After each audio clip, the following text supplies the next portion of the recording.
प्यारे बच्चों, किन्हीं दो या दो से अधिक सिंपल सेंटेंसेस को जोड़कर एक नया सिंपल सेंटेंस बनाने के 10 तरीके होते हैं, या कह लीजिए 10 नियम होते हैं। वे सभी 10 नियम आपके सामने यहाँ बोर्ड में लिखे हुए हैं। देखिए जरा, एक से लेकर और ये कुल मिलाकर पूरे के पूरे 10 नियम। लेकिन मैं आपको बतलाऊं, रूल नंबर 1 से लेकर रूल नंबर 5 तक मैं आपको पिछले वीडियो में पढ़ा चुका हूं। जी हाँ, इन सभी नियमों का प्रयोग करके मैंने दो या दो से अधिक सिंपल सेंटेंसेस को जोड़कर एक नया सिंपल सेंटेंस बनाने के लिए काफी डिटेल में यह सब कुछ पढ़ाया है। बहुत ज्यादा डिटेल में तो नहीं।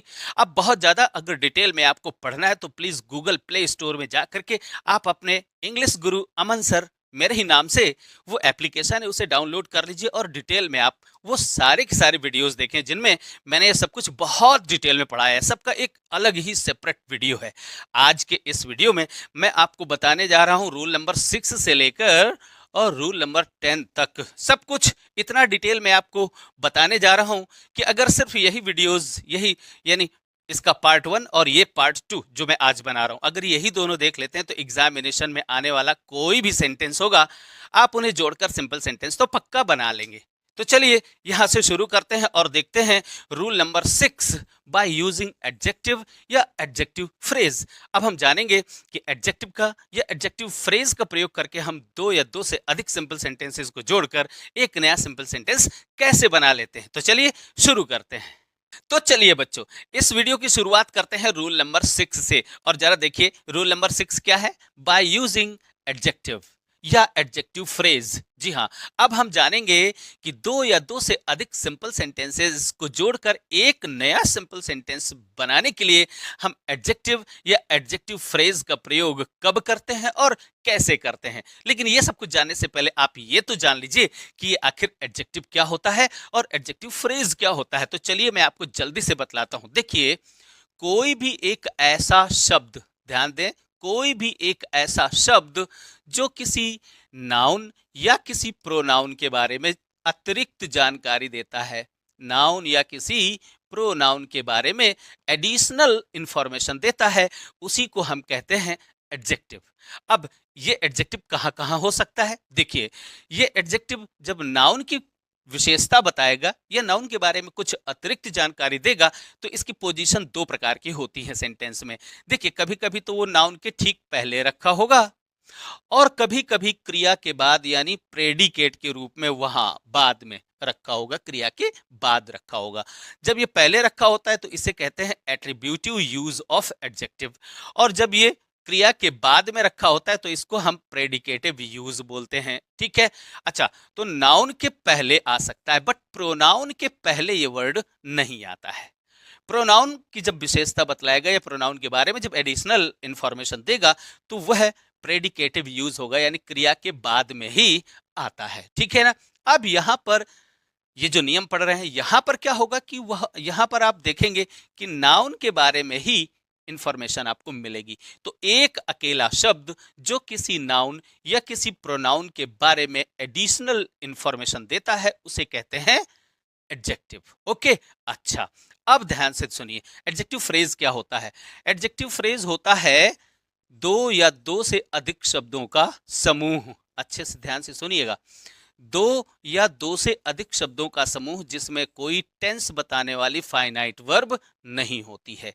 वो जो शब्दों का समूह है, अगर वो शब्दों का समूह किसी नाउन के बारे में अतिरिक्त जानकारी देता है, यानी वही एडिशनल इंफॉर्मेशन देता है, तो उसे हम कहते हैं एडजेक्टिव फ्रेज। राइट। अच्छा, अब इसका प्रयोग कहां कहां पर करना है, अच्छे से ध्यान से देखिए, और कब करना है इसका प्रयोग दो सेंटेंसेस को जोड़ने के लिए।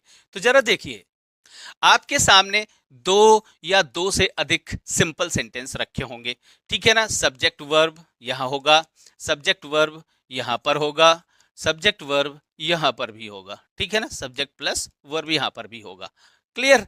अच्छा, अब आपको यह देखना है कि इन तीनों ही वाक्यों में कहीं कोई ऐसा वर्ड है क्या। यहां पर भी देख लो, यहां पर भी देख लो भाई, यहां पर भी देख लो, कोई ऐसा शब्द या कोई ऐसा शब्द समूह। ध्यान से ध्यान देखिए जरा, यहां पर एक शब्द समूह भी हो सकता है, वो शब्द समूह एडजेक्टिव फ्रेज होगा। कोई ऐसा शब्द या ऐसा शब्द समूह है क्या जो इन तीनों ही वाक्यों में प्रयुक्त प्रयोग किए गए जो नाउन्स हैं उन नाउन्स के बारे में कुछ एडिशनल इंफॉर्मेशन दे रहे हैं। ध्यान से सुनिए, हो सकता है एक अकेला शब्द यानी ये वाला शब्द इस नाउन के बारे में कुछ अतिरिक्त जानकारी दे रहा हो, या हो सकता है ये जो फ्रेज है, ये वाला जो फ्रेज है इस नाउन के बारे में कोई एडिशनल इंफॉर्मेशन दे रहा हो। अगर ऐसा हो तो आपको सिर्फ इतना करना है। क्या करना है भैया? यहां पर से इस शब्द को उठाइए और ये शब्द इसके बारे में जानकारी दे रहा है यानी इस नाउन के बारे में, तो इसके ठीक पहले यहां पर रख दो। ठीक है। अच्छा, अगर ये वाला शब्द समूह है यानी एडजेक्टिव फ्रेज है, तो इस वाले फ्रेज को उठाओ और जिस नाउन के बारे में वो जानकारी दे रहा हो उस नाउन के ठीक बाद में। तो अब एक बात समझ लीजिए क्या, कि नाउन के बारे में बताने वाला अगर एकमात्र शब्द होगा तो नाउन के पहले आएगा, वर्ड होगा तो नाउन के पहले आएगा, और अगर फ्रेज होगा तो उस नाउन के ठीक बाद में आएगा। किस नाउन के ठीक बाद में? जिस नाउन को वह मॉडिफाई कर रहा होगा, यानी जिस नाउन के बारे में एडिशनल इंफॉर्मेशन दे रहा होगा। इतनी बातें याद रखिएगा। अब चलिए आपके सामने कुछ सेंटेंसेस हैं और देख लेते हैं। देखिए जरा, a boy came to me, एक लड़का मेरे पास आया। और दूसरा सेंटेंस है ही वॉज नॉटी, वह नॉटी था, शरारती था। अब ध्यान से देखो कि इन दोनों ही सेंटेंसेस में एक नाउन ये है और एक नॉटी नाम का शब्द ये है। ठीक है ना? अब देखो, बॉय, ये लड़का कैसा है भाई? नॉटी है, तो ये बॉय की विशेषता है। अच्छे से देख लो जरा, विशेषता है। बस अब आपको करना क्या है, इसी नॉटी नाम के शब्द को, चूंकि अकेला शब्द है, इस बॉय के ठीक पहले रख दो। तो क्या बन जाएगा? अ नॉटी बॉय, ऐसा। ये देखिए बन गया अ नॉटी बॉय, एक शरारती लड़का। ये है नाउन, और इस नाउन के बारे में ये वाला शब्द कुछ अतिरिक्त जानकारी दे रहा है। क्या जानकारी दे रहा है? कि वो लड़का कैसा है? नॉटी है, शरारती है। अकेला शब्द है, उस नाउन के ठीक पहले यूज कर दिया। अब देखिए, अगर यही जो नॉटी नाम का शब्द है इसमें एक दो तीन शब्द और जुड़े होते तो ये फ्रेज बन जाता। अब अगर ये फ्रेज बन जाता तो इस नाउन के ठीक बाद में रख देते। क्लियर? अच्छा, ये ही कौन है? ये लड़का है। और ये वाज। अच्छा, एक बात और बता दें, जब एडजेक्टिव या एडजेक्टिव फ्रेज का प्रयोग करोगे तो उनमें से एक वाक्य में ऐसी ही कोई इज, एम, आर, वाज, वर जैसी लिंकिंग वर्ब होगी, तभी आप उसे आसानी से समाप्त कर पाओगे। ठीक है। अब अगर नहीं भी है तो भी आपको क्या करना है, इसे प्रेजेंट पार्टिसिपल में बदल करके उसे फ्रेज में बदल लेना है। तो इस तरीके से आप फ्रेज में बदल करके और ये इस नियम का प्रयोग कर सकते हैं। जैसे एक सेंटेंस ये है, द पेन इज माइन, वह पेन मेरा है। तो कौन सा पेन? वो जो मेज पर है। तो ऑन द टेबल, यहां पर जो लिखा हुआ है ये क्या है? फ्रेज है। ये प्रेपोजिशनल फ्रेज है। अच्छे से देखिए, ये जो फ्रेज है ये किसके बारे में बता रहा है? पेन के बारे में ही बता रहा है। यानी पेन के बारे में एक और इंफॉर्मेशन है हमारे पास। एक तो ये हो गई कि यह पेन मेरा है, और दूसरा क्या है? वो पेन मेज पर है। इसी को एडजेक्टिवल फ्रेज बोलते हैं। यानी ये फ्रेज इस नाउन के बारे में एडिशनल इंफॉर्मेशन दे रहा है, इसलिए इसको एडजेक्टिव फ्रेज बोलते हैं। बस क्या करना है, इस नाउन के ठीक बाद में रख देना है। क्या?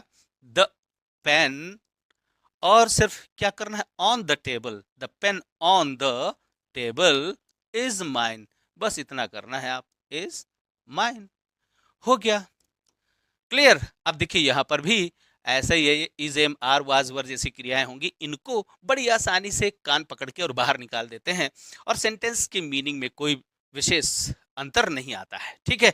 अब यहां पर देखो तीन सेंटेंसेस हैं। The cat caught a rat, एक कैट है एक रैट है। कैट ने रैट को पकड़ लिया। The rat was black, rat के बारे में एक जानकारी है कि वो कैसा है? ब्लैक है। तो बस इस रैट के पहले ब्लैक रख दो। और द कैट वॉज हंग्री, और ये कैट कैसी है? हंग्री है, तो कैट के पहले रख दो। The hungry cat caught a black rat. बस, और बस ये चीजें आप हटाई देंगे क्योंकि ये सब कुछ पहले से ही मेंशन्ड है। बड़ी आसानी से आप इन सेंटेंसेस को बना सकते हो। चलिए अब देखते हैं अगला नियम, और अगला नियम है बाय यूजिंग एडवर्ब और एडवर्बियल फ्रेज।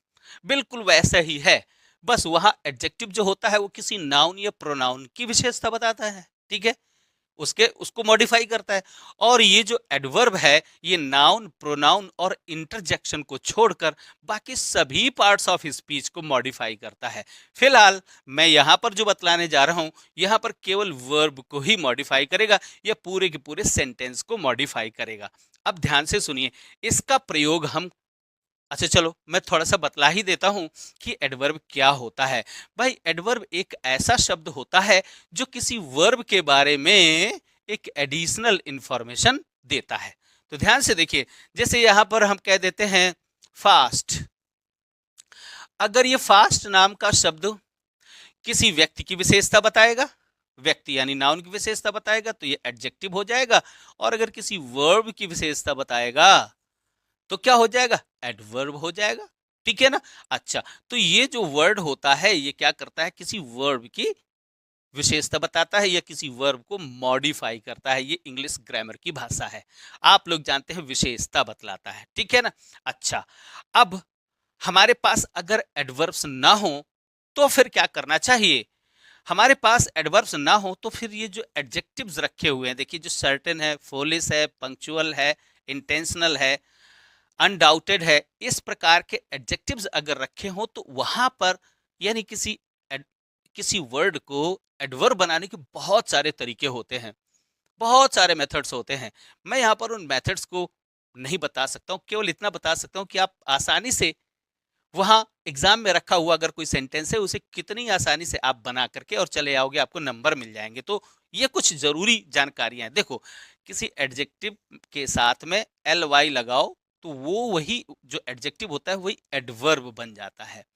फोलिस है, यहाँ पर ये एडजेक्टिव है, एल वाई लगाओ तो फोलिसली बन गया, ये एडवर्ब बन गया। अच्छा, कभी कभी ऐसा हो सकता है कि नाउन्स रखे हों, जैसे कोई नाउन आ गया, ये फोलिस है, ये तो एडजेक्टिव है, और फूल ये होता है नाउन, ठीक है ना। तो अब अगर नाउन को एडवर्ब में बदलना हो तो पहले नाउन को क्या करोगे, एडजेक्टिव में बदलोगे, और एडजेक्टिव में बदल करके और फिर उसमें एल वाई लगाओगे। लेकिन यहाँ पर भी बहुत सारे रूल्स हैं, कई प्रकार के सफिक्सेस यहाँ पर यूज किए जाते हैं, तब वो जाकर के कोई नाउन एडजेक्टिव बनता है। और फिर जैसे ब्यूटी, ब्यूटी के बाद में हमने फुल लगाया, एक सफिक्स लगाया तो ब्यूटीफुल बना, फिर उसमें एल वाई जोड़ा तो वो ब्यूटीफुली बन गया, ठीक है ना। तो इस तरीके से हम एडवर्ब्स का निर्माण कर लेते हैं। अच्छा, अब जो एडवर्बियल फ्रेज होता है उसमें आपको एल वाई लगाने की जरूरत नहीं होती है, वो सिंपली क्या होता है कि दो या दो से अधिक शब्दों का एक समूह होता है, बिल्कुल वैसे ही जैसे एडजेक्टिव फ्रेज था वैसे ही ये एडवर्बियल फ्रेज होता है। बस काम इसका क्या होता है कि ये वाक्य की क्रिया को मॉडिफाई करता है। ये क्या करेगा, वाक्य की क्रिया के बारे में बतलाएगा कि आखिर ये क्रिया कैसे घटित हुई। बस इतनी सी जानकारी आप इसके बारे में रखिए और सेंटेंसेस आपके सामने हैं, चलिए जरा देख लीजिए यहाँ पर। अब यहाँ पर देखिए कुछ सेंटेंसेस लिखे हुए हैं। अ प्लेयर किक्ड हिम, एक खिलाड़ी ने उसे किक कर दिया, किक करने का मतलब लात मारना, ठीक है ना। इट वॉज हिज इंटेंशन, यह उसकी इंटेंशन थी। इंटेंशन का मतलब होता है जानबूझ करके लात मारना, यानी इंटेंशन माने इच्छा, यहाँ पर उसकी क्या है, इच्छा, इरादा था। इट वॉज हिज इंटेंशन, ये उसका इरादा था।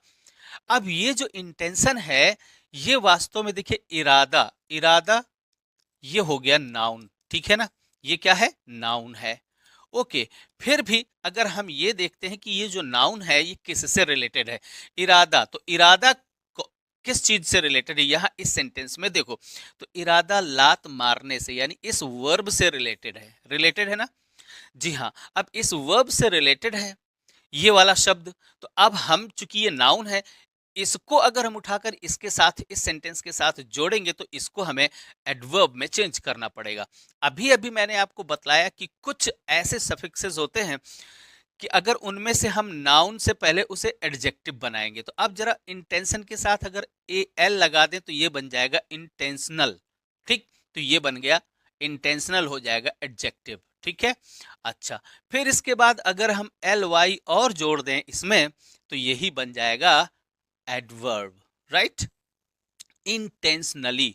और अब अगर इस वर्ड को हम यहां पर आकर के और इस सेंटेंस के साथ में अगर उसे यहाँ मिला दें तो पूरे यानी दोनों सेंटेंसेस में जो कहा गया है वो टोटल जानकारी एक सेंटेंस में आ जाएगी। और बस हमें क्या करना है, इस वर्ब को यहाँ से हटा देना है। और बस जैसे ये वर्ब हटी, ये वाला एक अकेला शब्द है इससे आकर के जुड़ जाएगा तो वो बन जाएगा एक सिंपल सेंटेंस। चलिए क्या कर देते हैं, देखो मैं पहले लिख देता हूं फिर मैं आपको बतलाता हूं।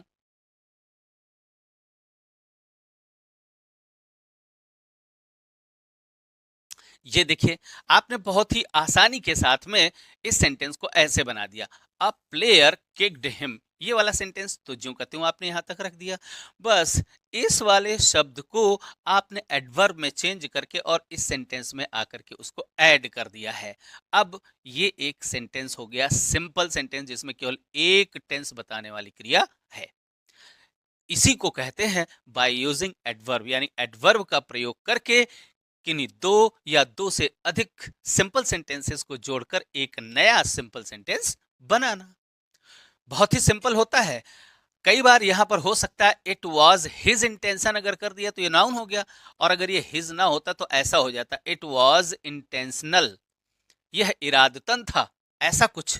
तो इंटेंशनल अगर आपको मिल जाता तो ये एडजेक्टिव होता, बस अब उसमें केवल एल वाई जोड़ना था, इंटेंशनली हो जाता। राइट। दूसरा सेंटेंस देखिए जरा, डू दिस वर्क, इस काम को करो। There should be no delay, कोई देरी नहीं होनी चाहिए, यानी इस काम को करो कैसे, बिना देरी के। अब कभी कभी कुछ सेंटेंसेस हिंदी में भी बोल करके अपने मन ही मन में बोल लीजिए और फिर उनको एक साथ जोड़ने का कुछ ऐसे प्रयास कर लीजिए। तो इस काम को बिना देरी के करो, there should be no delay का मतलब क्या हो गया, कोई देरी नहीं होनी चाहिए, अर्थात बिना देरी के। तो यहां पर नो डिले को आप क्या कर सकते हो, विदाउट। यहाँ पर एक प्रेपोजिशन का आप प्रयोग कर सकते हो, विदाउट। ये भी एक एक तरीके से ये एक नेगेटिव प्रेपोजिशन ही होता है, विदाउट और डिले, डिले हो गया, विदाउट डिले।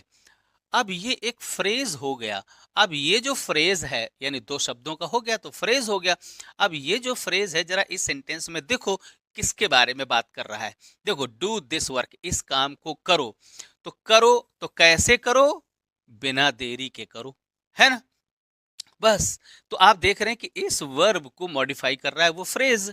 बस बड़ी आसानी से, do this work without delay, do this work.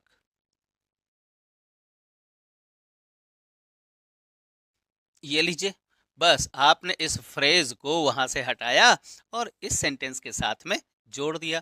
बाकी देयर और शुड बी इनका कोई मतलब नहीं है, इनको हमने हटा दिया। वैसे भी हमको एक टेंस बताने वाली क्रिया हटानी ही हटानी है।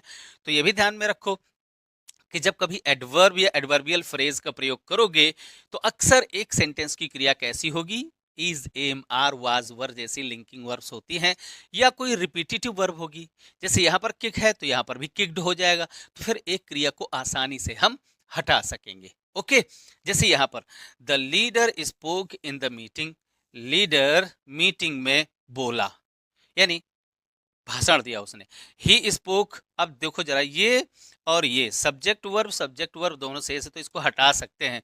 अब देखो ये क्या है, इसको अच्छे से समझो और फिर इसी सेंटेंस को नीचे कमेंट बॉक्स में जरा अपनी तरफ से करके और नीचे ड्रॉप करो, मैं देखूं तो क्या आपको समझ में आ रहा है।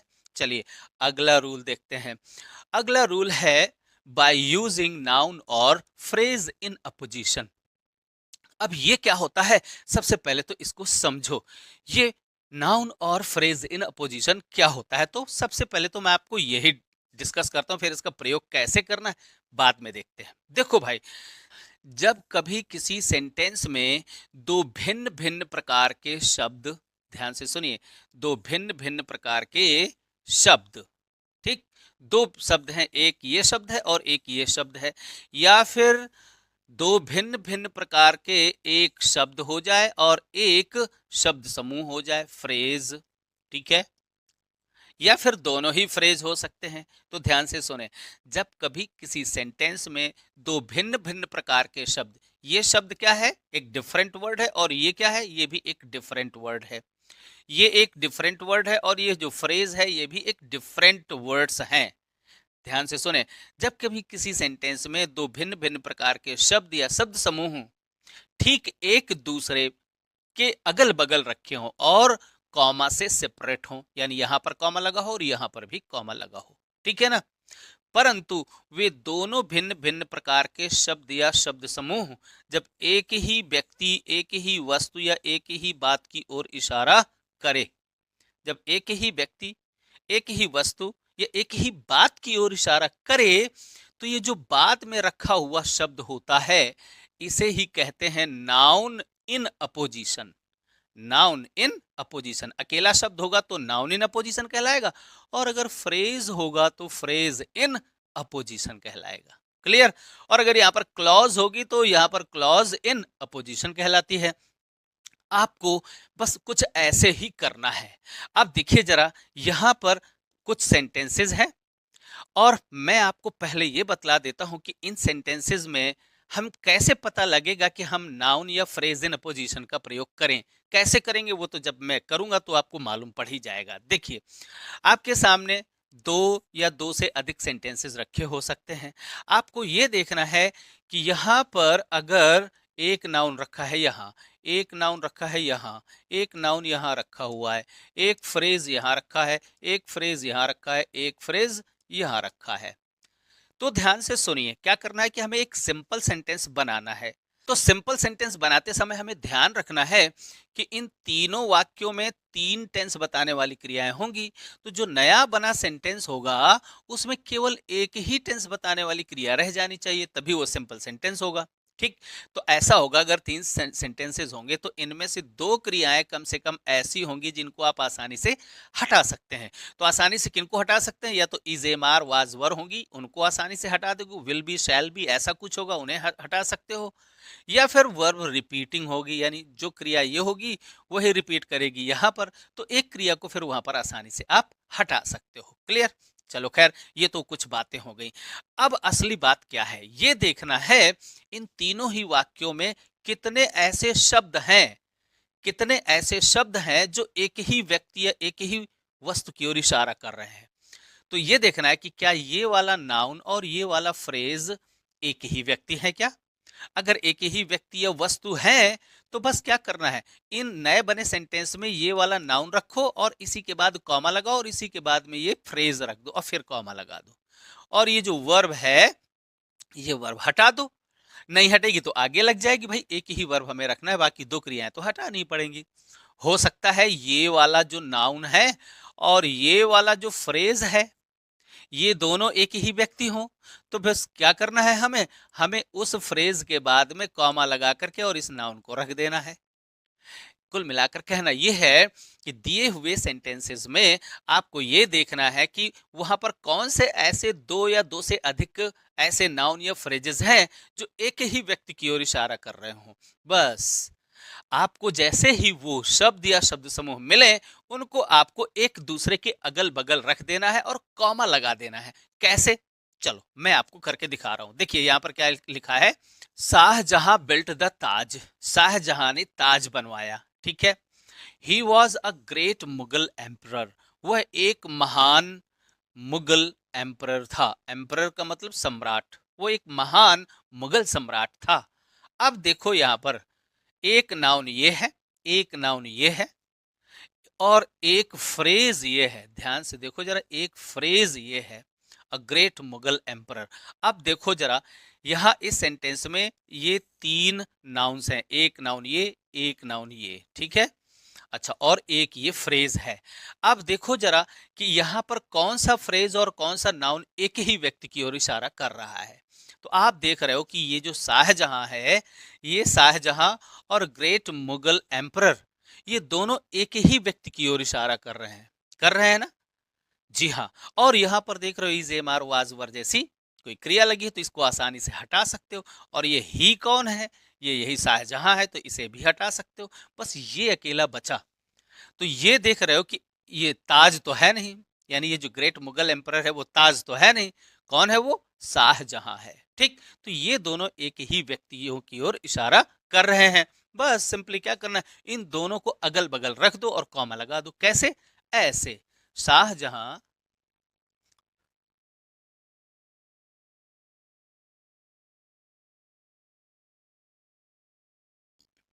ये देखिए बच्चों, क्या हुआ, शाहजहां और अ ग्रेट मुगल एम्परर, ये दोनों एक ही व्यक्ति हैं, परंतु भिन्न भिन्न प्रकार के शब्द हैं, लेकिन एक ही व्यक्ति की ओर इशारा कर रहे हैं।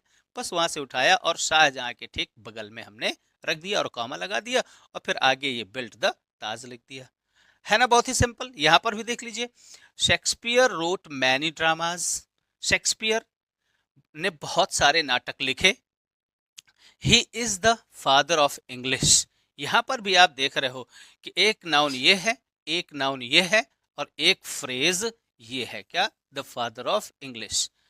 तो कौन है फादर ऑफ इंग्लिश, यही भाई शेक्सपियर। तो ये शेक्सपियर और ये, यानी ये एक फ्रेज और ये जो नाउन है, ये दोनों एक ही व्यक्ति की ओर इशारा कर रहे हैं। बड़ी आसानी के साथ आप ऐसे इसे बना सकते हो, कैसे, शेक्सपियर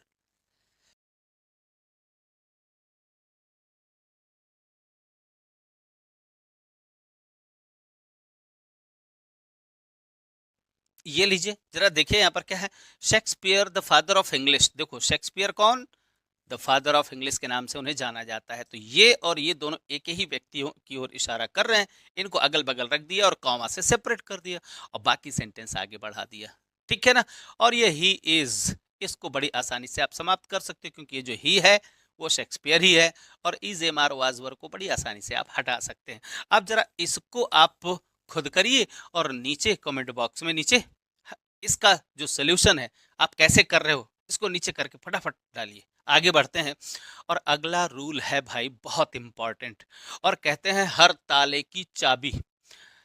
मतलब जब कभी आपके सामने दो या दो से अधिक सिंपल सेंटेंसेस रखे हों और आपका दिमाग काम न करे, यानी समझ में ना आ रहा हो कि इन सेंटेंसेस को आप किस तरीके से जोड़ सकते हो, किस नियम का प्रयोग करो, समझ में ना आए, तो भाई ये जो रूल है ना, ये रूल सभी प्रकार के सेंटेंसेस को जोड़ने में कारगर होता है। लेकिन इसके लिए बहुत स्किल की जरूरत होती है, अच्छी इंग्लिश होनी चाहिए आपकी, तभी आप इस रूल का सही ढंग से इस्तेमाल कर पाओगे। लेकिन फिर भी मैं आपको बतलाता हूँ, बहुत सब कुछ डिटेल में अगर जानना है भाई, तो मैंने इस पर डिटेल्ड वीडियोस बनाए हुए हैं। प्लीज वो एप्लीकेशन जिसकी मैं बात कर रहा हूँ, उस एप्लीकेशन को आप डाउनलोड करिए गूगल प्ले स्टोर से। इंग्लिश गुरु अमन सर नाम से एप्लीकेशन है, एप्लीकेशन को डाउनलोड करिए और ये सारे वीडियोस बिल्कुल सेपरेट, इसी एक पर दो वीडियोस, दो या तीन वीडियोस तो इसी एक नियम पर हैं। अब मैं यहाँ पर तो बहुत दो चार जो एग्जाम्पल्स हैं वो दे करके और आगे बढ़ जाऊंगा, बट अगर आपको डिटेल में पढ़ना है तो फिर उन वीडियोस को देखना जरूरी बनता है। अच्छा, देखते हैं जरा रूल क्या है। रूल है by using a preposition before noun और जेरंड। तो नाउन तो आप जानते ही हो कि किसी एक व्यक्ति का, वस्तु का नाम होता है, ठीक है ना। जैसे कह दिया जाए मैन, ठीक है ना, ये क्या है, कॉमन नाउन है।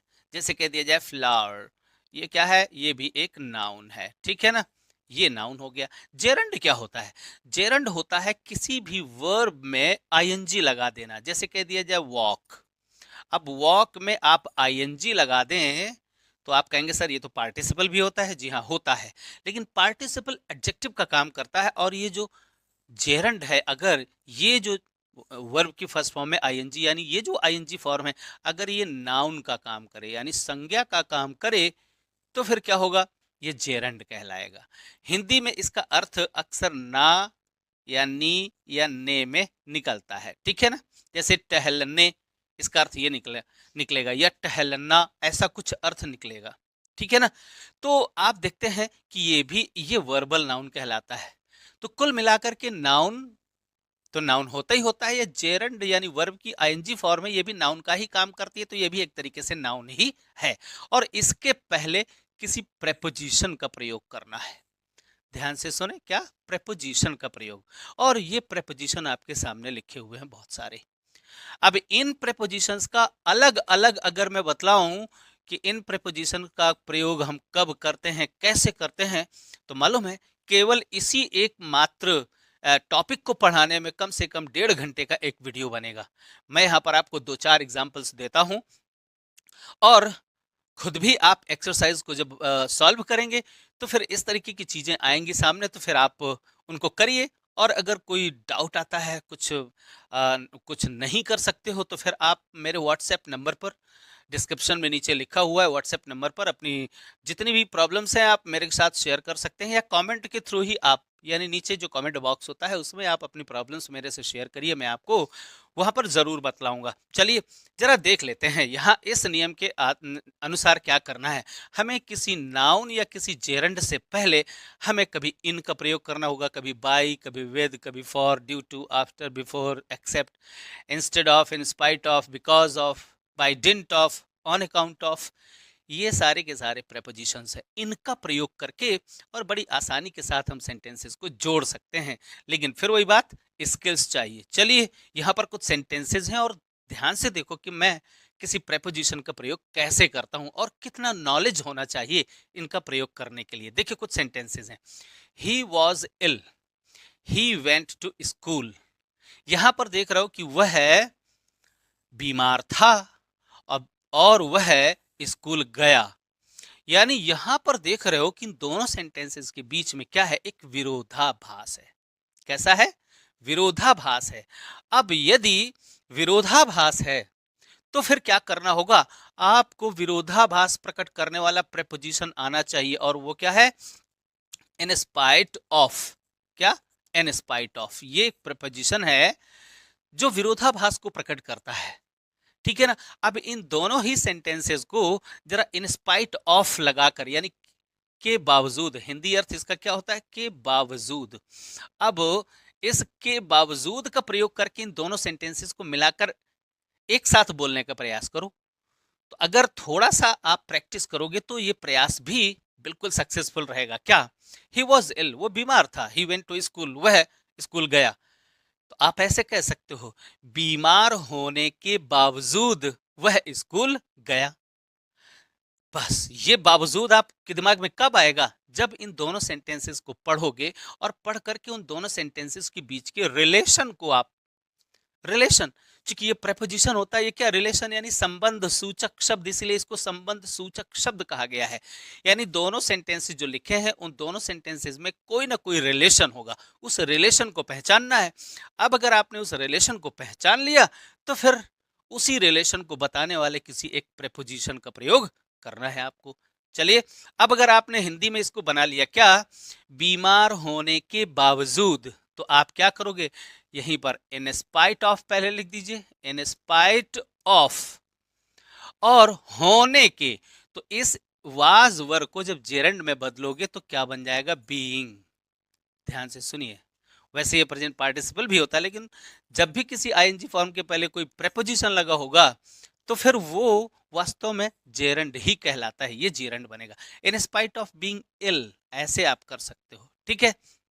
या आप चाहो तो इस वाज वर्ग को पूरी तरह से हटा दो, समाप्त कर दो इसको, तो बड़ी आसानी से हटा सकते हैं।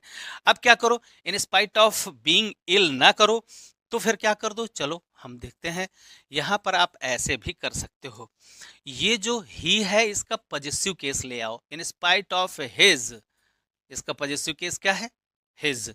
और ये जो इल है इसको नाउन में बदल दो, ठीक है ना, तो इलनेस हो जाएगा, इलनेस। ठीक? अब इन दोनों कामों में से आपको जो आसान लगे वो काम कर सकते हो। इन स्पाइट ऑफ हिज इलनेस यानी अपनी बीमारी के बावजूद, ऐसे लिख सकते हो, और यहां पर कॉमा लगा दो तो ये वाला सेंटेंस बन गया, एक फ्रेज बन गया। ठीक है ना? क्योंकि यहां पर से आपने ये जो टेंस बताने वाली क्रिया है इसे हटा दिया। या फिर सिंपली वैसे पहले जैसे बताया, इन स्पाइट ऑफ बीइंग इल, आप यहां पर इसको केवल बीइंग में बदल करके, और जब बीइंग में बदल लोगे तब यहां पर इल ही आएगा, यानी बीमार होने के बावजूद। यहां पर क्या है, अपनी बीमारी के बावजूद, ये इसका अर्थ निकलता है। और दूसरा सेंटेंस आगे यूं ही पढ़ा देंगे, ही वेंट टू स्कूल, यानी कि वो अपनी बीमारी के बावजूद वह स्कूल गया। ठीक है ना? आपको थोड़ा सा कठिन जरूर लगेगा, लेकिन जब आप एक पूरी एक्सरसाइज को सॉल्व कर लोगे तो ये सब आसान लगने लग जाएगा। जरा दूसरा सेंटेंस देखते हैं, आई बॉट ए टॉय, मैंने एक खिलौना खरीदा। I gave 10 rupees for it, मैंने इसके बदले 10 रुपए दिए। अच्छा, अब इन दोनों सेंटेंसेस को पढ़ो और रिलेशन बताओ। तो रिलेशन क्या है, यहां पर रिलेशन है ट्रांजैक्शन, यानी अदला बदली, गिव एंड टेक। तो जहां कहीं पर ट्रांजैक्शन जैसा रिलेशन हो, ट्रांजैक्शन माने अदला बदली हो, अगर अदला बदली हो रही यानी कुछ दे रहे हो, देने के बदले कुछ ले रहे हो, अगर ऐसा कोई ट्रांजैक्शन आपको दिखाई पड़े, यहां पर यही तो हो रहा है भाई, मैंने टॉय लिया और 10 रुपए दिए, तो यहां पर ले रहे हो और दे रहे हो, है ना, यही तो हो रहा है, तो ट्रांजैक्शन हो रहा है। अब अगर ट्रांजैक्शन हो रहा है तो वहां पर उसके लिए एक प्रेपोजिशन है और वो होता है फॉर। फॉर का मतलब होता है in exchange of, in exchange यानी के बदले, इन एक्सचेंज ऑफ, ये भी एक्चुअली प्रीपोजिशन ही है। आप चाहो तो इसका भी प्रयोग कर सकते हो। फॉर एक अकेला और छोटा सा शब्द है, बड़ी आसानी से आप इसका भी प्रयोग कर सकते हो, ठीक है ना। तो अब देखो, इस फॉर का प्रयोग आपको या तो नाउन से पहले करना है या तो जेरंड से पहले करना है। तो देखो यहाँ पर बॉट और गिव यानी दो अलग अलग क्रियाएं हैं। हालांकि अगर आप चाहे तो एक क्रिया को हटा सकते हैं, और अगर नहीं भी आप हटाना चाहते हैं तो फॉर, यहां पर इनमें से किसी एक क्रिया को जेरंड में बदलो, उससे पहले फॉर लगाओ, ठीक है ना।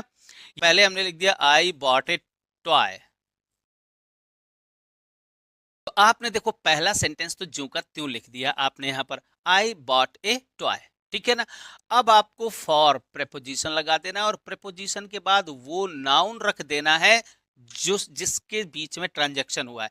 देखो टॉय तो रख ही चुके हो, यहाँ पर क्या है, रुपीज, 10 रुपीज, तो आप सिंपली यहाँ पर 10 रुपीज लिख दें, ठीक। तो देखिए बड़ी आसानी के साथ में आपने फॉर लगा करके और इस एक्सचेंजमेंट को आपने यहां पर शो कर दिया। आई बॉट ए टॉय, मैंने एक टॉय खरीदा 10 रुपए के बदले, यहां पर क्या है, के बदले, इन एक्सचेंज ऑफ 10 रुपीज, आप ऐसे भी लिख सकते हो, ठीक है ना। तो आप यहां पर फॉर का प्रयोग कर सकते हो।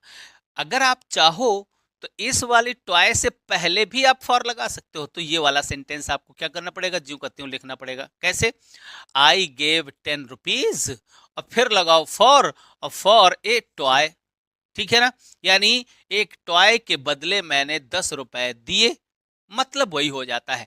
तो चाहे लेने वाली वस्तु से पहले फॉर लगा दो या फिर देने वाली वस्तु से पहले आप फॉर लगा दो, ठीक है ना।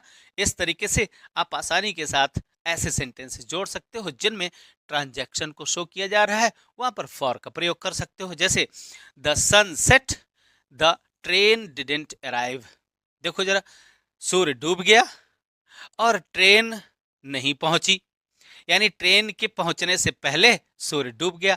अब जरा इस सेंटेंस को आप अपने तरीके से जोड़िए, यहां पर पहले जैसा, यहां पर देखो कौन सा रिलेशन है, यहां पर है एक के बाद एक दो काम हो रहे हैं। देखो द सनसेट, सूर्य डूब गया, और ट्रेन अराइव यानी पहुंची नहीं। तो जब देख रहे हैं कि जब एक के बाद एक दो काम बताए जाएं तो वहां पर आप आफ्टर या बिफोर का प्रयोग कर सकते हो।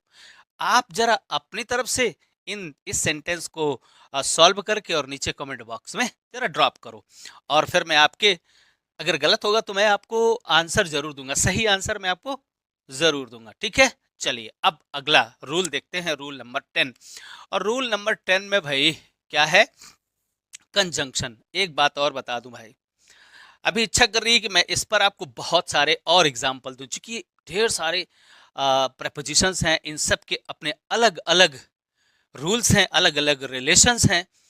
अब इसके लिए तो मुझे फिर अगला एक दूसरा ही वीडियो बनाना पड़ेगा जिसमें कम से कम 1.5 घंटे का समय लगेगा, और मैं ये वीडियो ऑलरेडी बना चुका हूं। तो आप क्यों नहीं जाकर के प्लेलिस्ट में जाकर के आप इस वीडियो को जरूर देख लीजिए। यहाँ पर लिखा होगा ऐसे ही क्या, by using preposition before noun और जेरंड, वहां पर आप देख लीजिए, सब कुछ बहुत डिटेल में आपको पढ़ाया है। चलिए अच्छा, अब आगे बढ़ते हैं और यहाँ देखते हैं बाय यूजिंग कंजंक्शन। अब कंजंक्शंस तो बहुत सारे हैं, और मैं आपको इजाजत दूंगा केवल और केवल एक कंजंक्शन को यूज करने की, और वो कंजंक्शन है एंड। ध्यान से सुनिए, एंड के अलावा किसी दूसरे और कंजंक्शन का प्रयोग नहीं करना है आपको, स्ट्रिक्टली फॉरबिडन।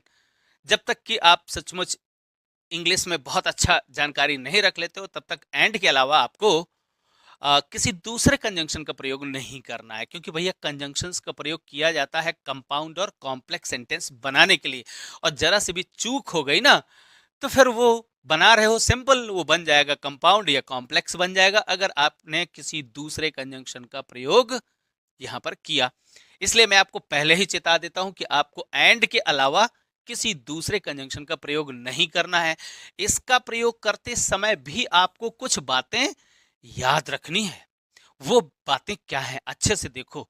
एंड का प्रयोग आप दो नाउन्स को जोड़ने के लिए, जैसे राम एंड श्याम, इनको जोड़ने के लिए कर सकते हो। अच्छे से समझना जरा, सब कुछ जोड़ने के लिए कर सकते हो। केवल और केवल टेंस बताने वाली क्रियाओं का, जैसे डू और डू एंड, या मैं कुछ और लिख देता हूं यहां पर, जैसे कम, एक कम हो गया कम, एंड सिट, आप ऐसे ना कर देना।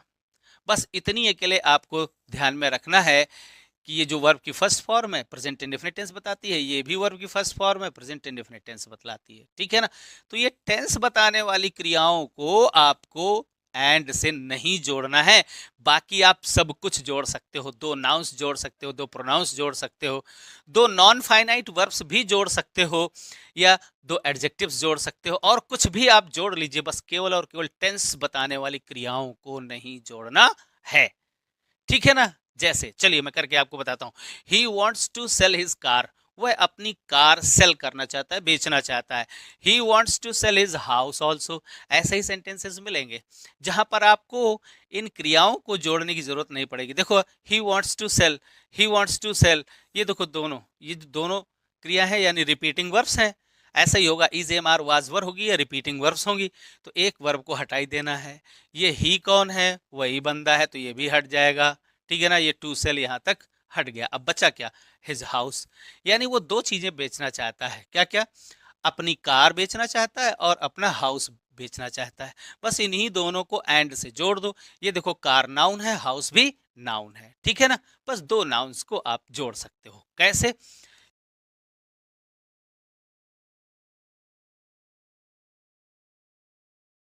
तो देखिए आपने क्या किया, यहां पर हिज कार और हिज हाउस को, इन दोनों को आपने एंड से जोड़ दिया।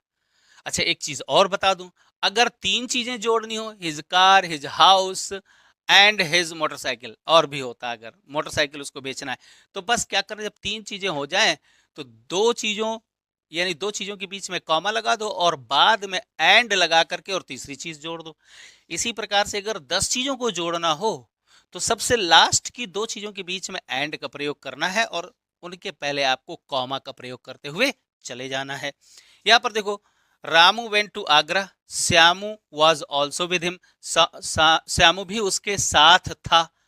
तो कुल मिलाकर के इतना पूरा तो हम हटा सकते हैं, केवल अगर हम ये कह दें रामू एंड श्यामू, रामू और श्यामू आगरा गए, ये लिखने की हमें जरूरत ही नहीं है, क्योंकि इन दोनों का मतलब वही है। क्या, रामू आगरा गया, श्यामू उसके साथ था, इसका मतलब क्या है, श्यामू भी आगरा गया।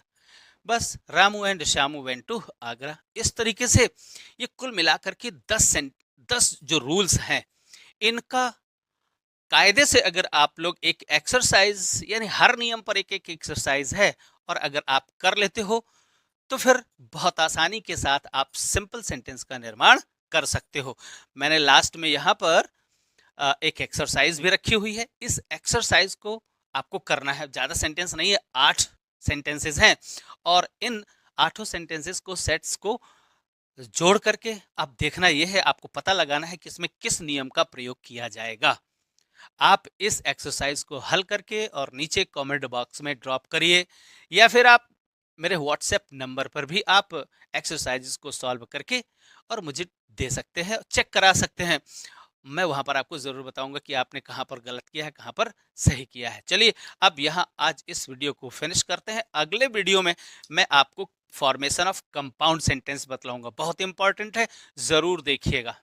चलिए अच्छा, अब मिलते हैं अगले वीडियो में बहुत जल्द, तब तक के लिए बाय बाय।